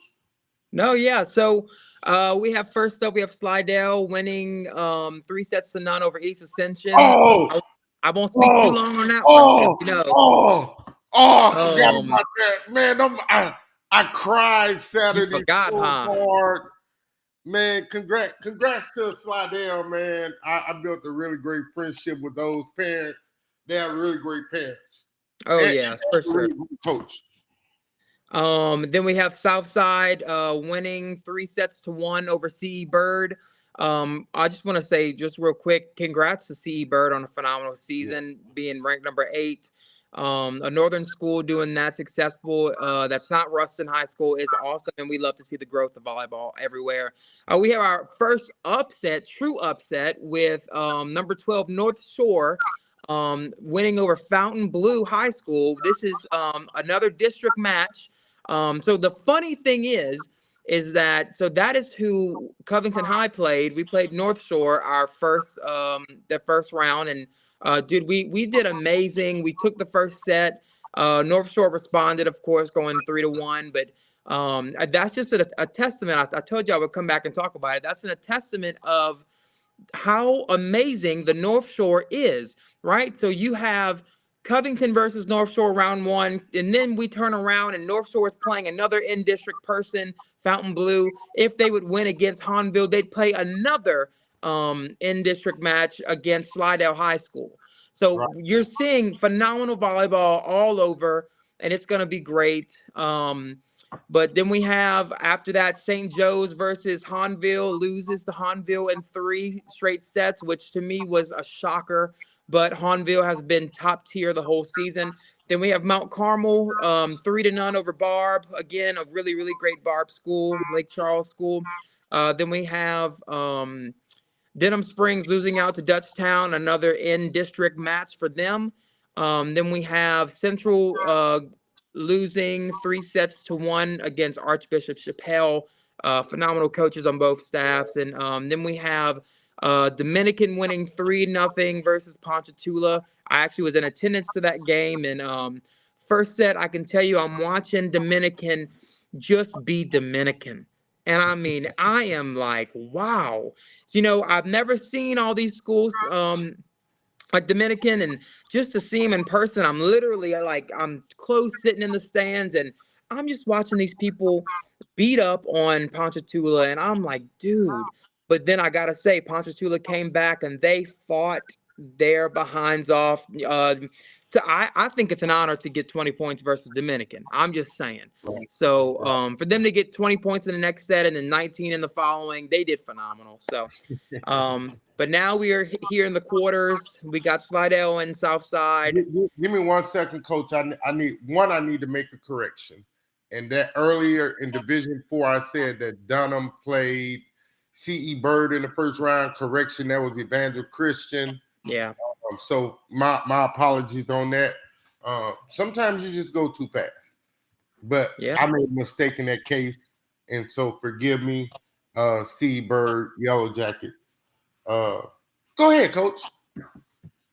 So I think for me, it's easy. It's not even about being loyal to the North Shore here. Slidell has done the work. They have a phenomenal coach. I am lucky enough to call him a mentor. Danny Tullis, he is another patriarch to the sport in Louisiana. But he's one of those people, you love him or you hate him. But I love him. I mean, I've learned so much just from a couple of WD practices I was honored to go to. I think it's going to be a no-brainer on Slidell taking Southside in straight sets. I would be shocked to see if they took a set. So, all right, can I go back a little bit?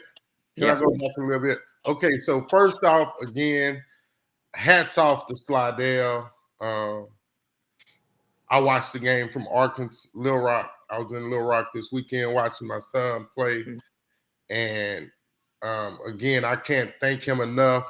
Willie Robinson, who is a parent from the Dunham School in Baton Rouge, he went to the game for me, and he streamed it from his phone so I could get to watch my daughter play. And no matter how good I think she played, it just wasn't enough. No matter how good I think our girls did, it just wasn't enough because Slidell is that freaking good. Also, the other crazy thing that I thought that was absolutely asinine, and that was the Dutchtown Denham Spring game started at 9 a.m. I mean, that is diabolical. Man, that's ludicrous.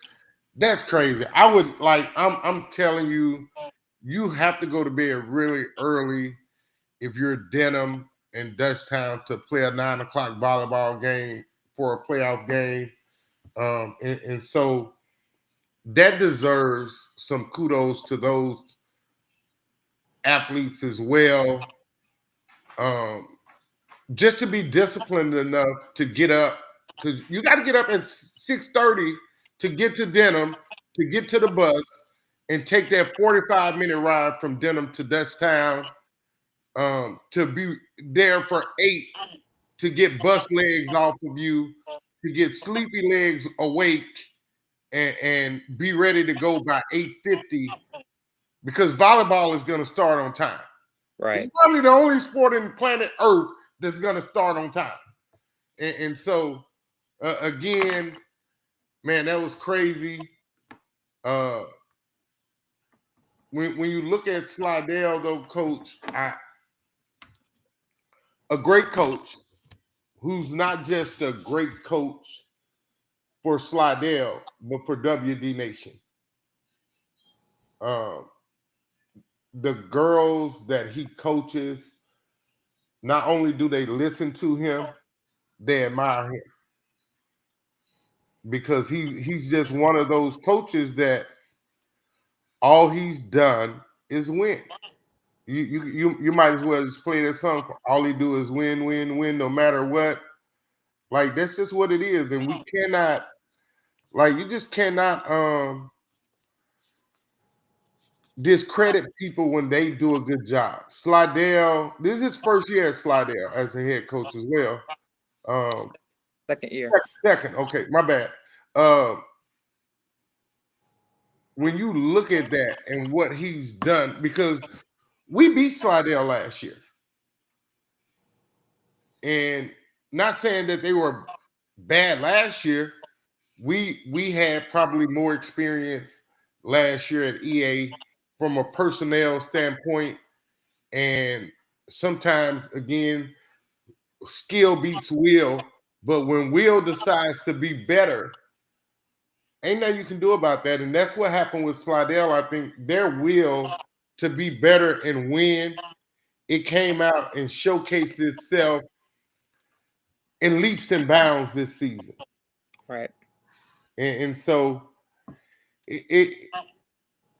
I just, again, when I look at Slidell, they're gonna be a hard out for anyone. But in this quarterfinal matchup, Slidell. Right. I agree.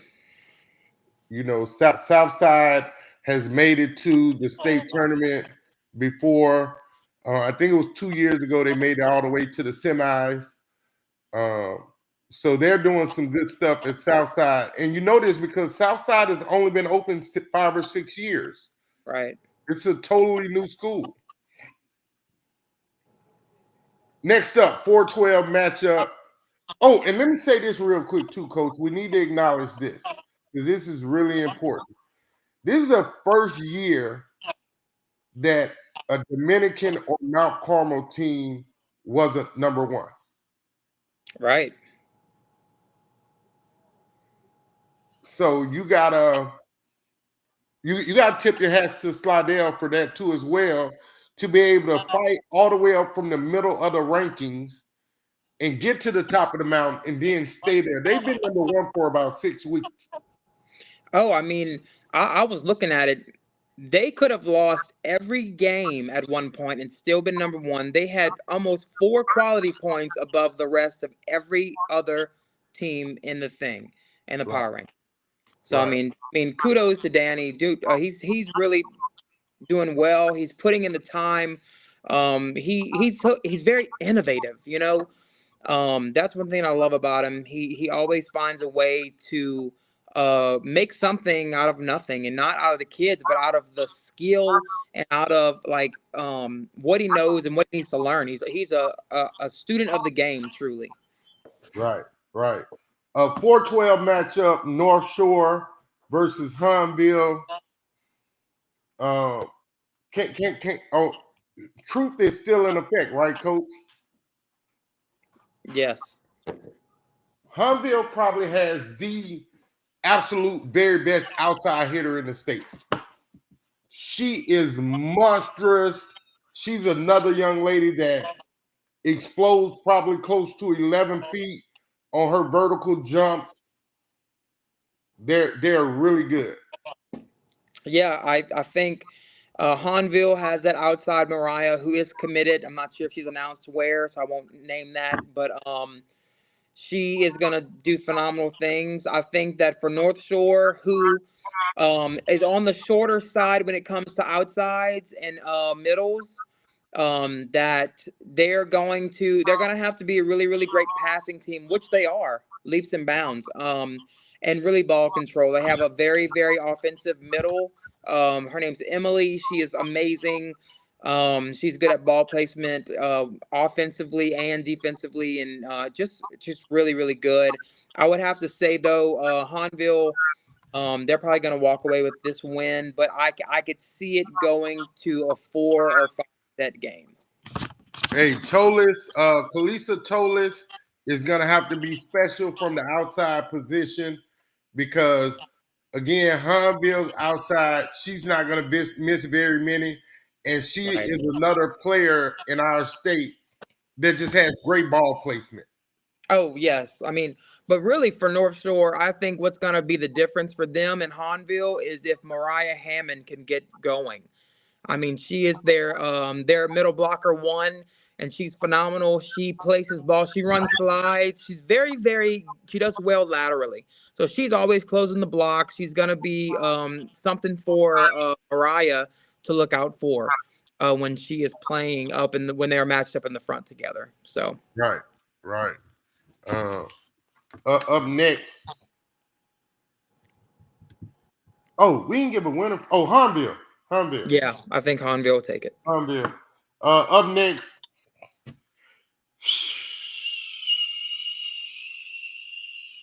Hey, you got some piping music, Coach? You know the Scottish British piping music that happens to come on. I want to say this, Coach. Shout out to Coach Patrick Ricks. He lost Kendall Davis. He lost 22. And he lost a defensive specialist from his semifinal state championship run team last year. And I'm going to tell you, in our area, nobody saw Dutchtown being this good. They won a lot of games that nobody thought they would win this year.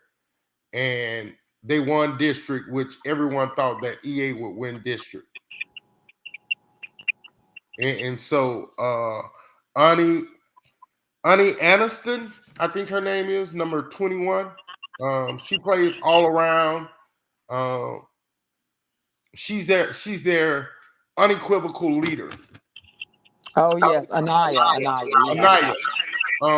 She is again, she's not the girl that's gonna wow you, but she's gonna wow you. But she's gonna get the balls. She doesn't have the greatest vertical, but her ball placement and hitting ability is second to none because she does it really well. And she's also signing, I believe, on November 19th. With UNO. Mm-hmm. Remember, she announced it, but I still didn't. My bad, Ani and Coach Ricks. Y'all go follow Dutchtown Volleyball, man, on Facebook. Y'all get all the news.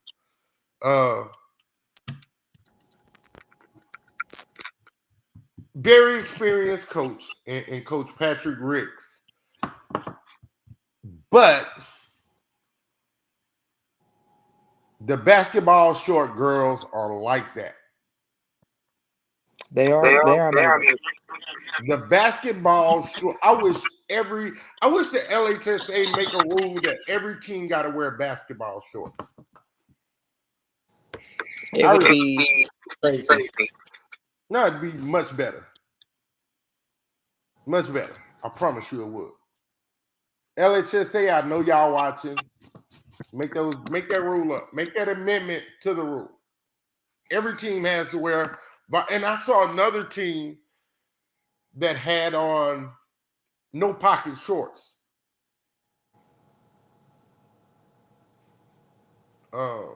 Yeah. So come on, man. I'm not going against probably one of my favorite people in volleyball is Patrick Ricks. It's probably not even a toss-up, but I'm just not going against Coach Ricks. I love him as a brother. Oh yeah, I mean he's done phenomenal work. He was our president for the LVCA, and just great. But I can't go against a powerhouse named right. They're definitely a powerhouse. And again, I'm not saying that Dutchtown is going to win. What I said was, I'm just not going against my friend. Right. I'm just not strong enough to do that and then have to look him in his eyes. Now, I guarantee you he's going to see this somehow. And he's going to say, man, you knew better than that. And I'm going to say, I still chose you. Because that's what brotherhood looks like. Right. In my eyes. Mount Carmel, though, probably will win. If we're being legit honest. 10-2 matchup, Archbishop Chappelle, Dominican. Again, I'm used to seeing Dominican 1 or Mount Carmel 1 or Dominican 2, Mount Carmel 2. Right. Most people, it don't even really matter. They're just usually 1-2. And real quick, Chappelle, and this is no slight to you, Chappelle, you guys are usually 3, 4, or 5. I think this is a down year for Chappelle. Not bad, but generally, this was the first year EA has beaten Chappelle. Chappelle usually 3 sets us. I don't remember EA beating Chappelle before in a tournament or a regular season game. And we played them probably about 5 times. Yeah, so just to talk about Chappelle a little bit, they are they're being coached by Jody, who was formerly at Ben Franklin, right? So she's making her debut after retirement into the private school system. She's been a long-term public school coach for the longest. Right. So Chappelle is I think they're relearning some things. I think Chappelle's always been good, but I think Yeah. now they're being challenged to go to a new level that they haven't really been before. So I think it's going to take a second. I think Jody has done a phenomenal job. Just being honest, Chappelle was, I think they were ranked like number 15 because I remember looking at the rankings and how things were falling. We almost had to play Chappelle, and then all of a sudden they jumped to number 10. So I think that this is a testament to Jody and what she's done and how hardworking her kids are. And I can tell you one thing: she doesn't graduate much. So I think that Chappelle will be a force to be reckoned with next year. And I mean, I don't want to play him, but I know I will somewhere somehow. But I mean, of course, you have Jessica at Dominican, who has built a dynasty there. She's gotten even her own daughter was there and was awesome. She was MVP last year of the games, and it's gonna be great to see this matchup. I do believe, I could be wrong. Don't quote me, but I think this is another in district matchup.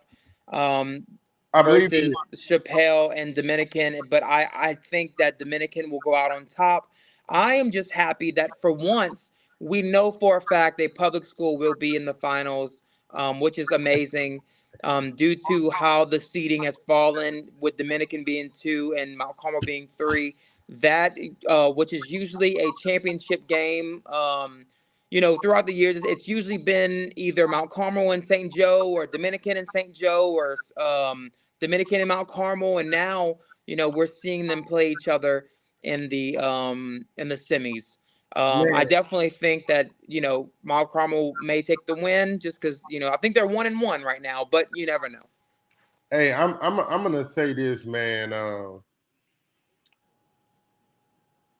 When we entered the Dunham tournament, end of the season tournament, we were at 23. I was praying like the Dickens we lost every game that weekend so we could stay right there. If we stay right there, we're in the state tournament right now. I just got to be honest about that. I'm not mad that we won, and I'm proud of the work. It's hard to go on the road and win in volleyball. It doesn't matter what your seeding or ranking is. It's really hard to go on the road and win in volleyball. And if you can do that, if you can make a 5-hour trip on a bus to Ruston, Louisiana, and win. And Ruston is a hostile environment. If you've never been there, it's hostile. Their whole side was packed. We probably had 25 parents, maybe. And we came in full force and we cheered our butts off. But when you look at it, man, seating is everything. Seating is everything, and you gotta be conscious of that. And because of that, you know, I look at it like a whole different trajectory of what it is and where you need to be and what you need to be doing. Slidell over Southside, Humville over North Shore, Dutchtown. And if I was a foolish man, I'd say Chappelle, but since I'm not Dominican, I'm up in the air, bro. I'm up in the air between this Humville and Slidell game because, believe it or not, that's an evenly matched game. In my eyes, that's an evenly matched game because the girls are going to be doing what they're supposed to be doing on both teams. It's a matter of who commits the least errors. I mean, you never know. I know that Hanville and Slidell have met probably twice, and it has been good games each time, but Slidell has come out on top. This could be what they need. Third time's a charm, like we talked about with John Curtis and Dunham. But I don't know. I think when you think about it, Slidell has Reagan Robinson on the outside, Ava Barduca in the middle.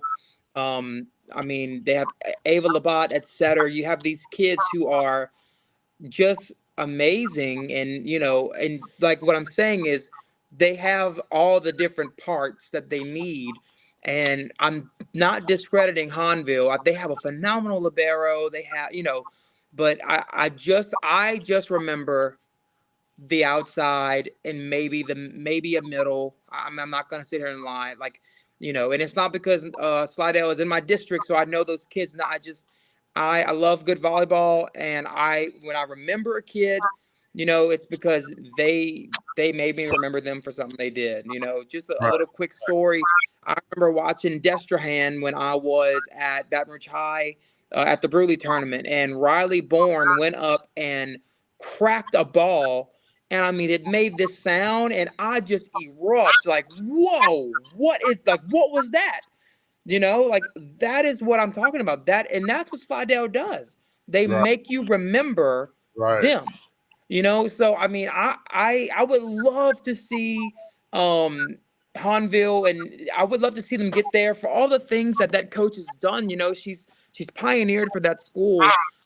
So I don't know. I think it's a good matchup, but I think Slidell will ultimately take the win. Not trying to be biased, but Oh no, you're so again, this is why you do predictions. This is why they play the games, because again, in a perfect world, Slidell wins because they've been the best team in volleyball in any division all season, to my knowledge. And they've won a lot of volleyball games this year. But you cannot discredit Hunville. They've done their job as well. Right. Again, I think the highest they made it to was 3 this season. And when it's all said and done, only drop 1 spot. That's a win for Hunville volleyball. That is true. Again, at the bottom half, you have Mount Carmel, Dutchtown, Dominican Chappelle. That should, in all intensive factors, factor into a Dominican win. Slidell, Dominican in the finals. And I'm like you on this one, Coach. I can't even lie, man. I'm gonna be cheering my butt off for Slidell in the championship game. Nothing like seeing good volleyball. Right. And so I'm cheering for Slidell. Again, met a lot of great kids from Slidell at the couple of tournaments that we competed against them at. And they're, again, they have a great following, so it should be great. And man, Coach, you won't believe this. 1 hour, 59 minutes, and we're at 51. It's been a great show, Coach. It was good. Yep. Like I've had fun, man, talking about all of the teams that earned their right to be here.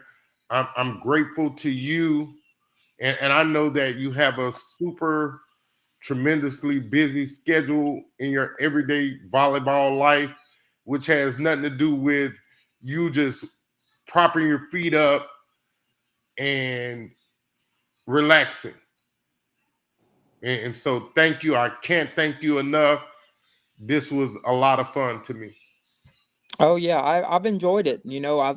I love when we can jump on here and just talk about volleyball and the coaches and I just got to say, I mean, a few years ago, coming back from Texas, one of the powerhouses of the country for volleyball, and really seeing volleyball here in Louisiana, I was like, man, this is gonna be, I don't know, but to see the growth and to see the things that our patriarchs and matriarchs have, put in the time for.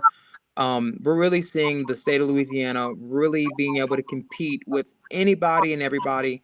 And I'm just proud to be a part of this journey that this state is taking. And by no means am I the best coach, but, I like to pride myself on being a student of the game. And, so I'm excited. I can't wait to watch tomorrow, all these matchups. I mean, from 9 o'clock to 8 o'clock, I'm going to be watching, man. So I I'm agree. excited. I agree. I'll have my MacBook with me. I'll have my hotspot with me, and I'll be watching on the road while I travel to my son's game. Were those your final thoughts, Coach, or do you have more you'd like to say? I think that was kind of it. I think too, I want to clarify just one little thing because I said it so many times, I want a public school to, be in the finals. I'm not, I don't really care about the public versus private.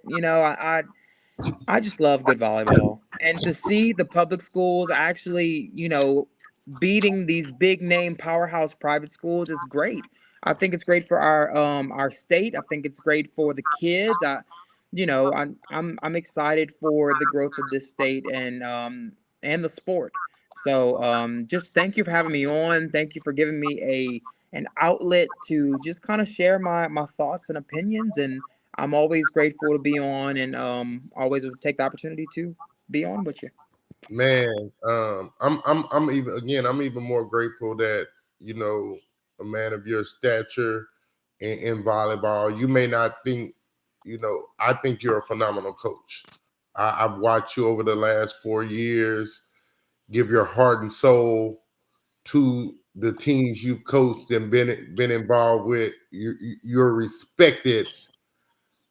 When you're respected by your peers, that says a lot about you and your character. So just keep turning up, Coach. Covington got better this year. They're going to be better next year. Covington Volleyball Academy is going to be better. I guarantee you, because you don't accept failure, and that's what makes a great coach, not accepting failures. And so I want to say this, and then we're going to sign off. Volleyball in Louisiana hasn't been the greatest, but our stock has risen in value over the last 7 years. I agree. Louisiana colleges and universities, do your job. Come recruit your state. Come recruit your state. We have a lot of girls that deserve to go on and play at another level, at their next level. And you guys keep going out of country, getting girls that you got girls right here at home can do the same job. That's gonna put butts in seats as well. Do your job, recruit Louisiana, and we'll be ever so grateful, and we'll fill your stands up. I promise you, if you recruit Louisiana, the parents and the fans of the players that they follow throughout their high school careers, they're going to come. So, hey, y'all know what it is, man. Thank you guys. Thank you guys. Thank you guys. Remember, get off the bench, get into the game.